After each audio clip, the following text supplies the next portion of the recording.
వనమంతా జనసంద్రమైంది. Medaram మహాజాతరకు భక్తజనం పోటెత్తారు. Governor Vishnudev కాసేపట్లో మేడారం రానున్నారు.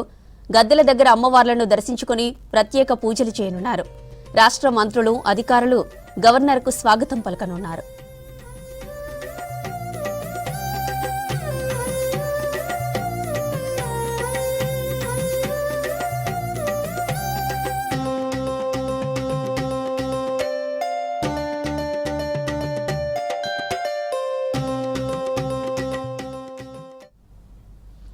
ఈ అడవి దేవతలు గద్దెలపై భక్తులకు దర్శనమిస్తూ అభయమిస్తున్నారు.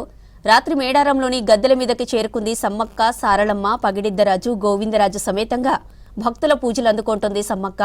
మన దేవతలంతా ఒకే దగ్గర కొలువుదీరిన అద్భుత ఘట్టాన్ని కడులారా తిలకించి తరిస్తున్నారు భక్తజనం. మన దేవతలను తమ ఇంటి ఆడబిడ్డలుగా కొలుచుకుంటూ ఒడిబియ్యం పోస్తున్నారు మహిళలు.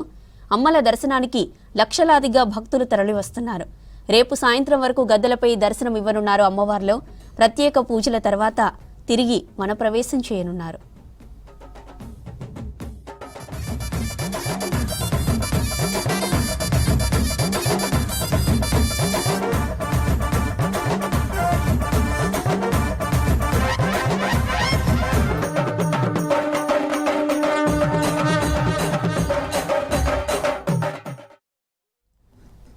ఇరవై 28న పగిడిద్దరాజు, గోవిందరాజు, సారళమ్మ గద్దెపైకి చేరగా రాత్రి చిలకల గుట్ట నుంచి సమ్మక్క తల్లి గద్దెపైకి చేరింది.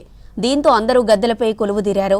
ప్రపంచంలోనే అతిపెద్ద గిరిజన జాతర అయిన మేడారం సమ్మక్క సారక్క జాతరలో భక్తులకు ఎలాంటి ఇబ్బందులు కలగకుండా ఈసారి అన్ని ఏర్పాట్లు చేసింది సర్కార్.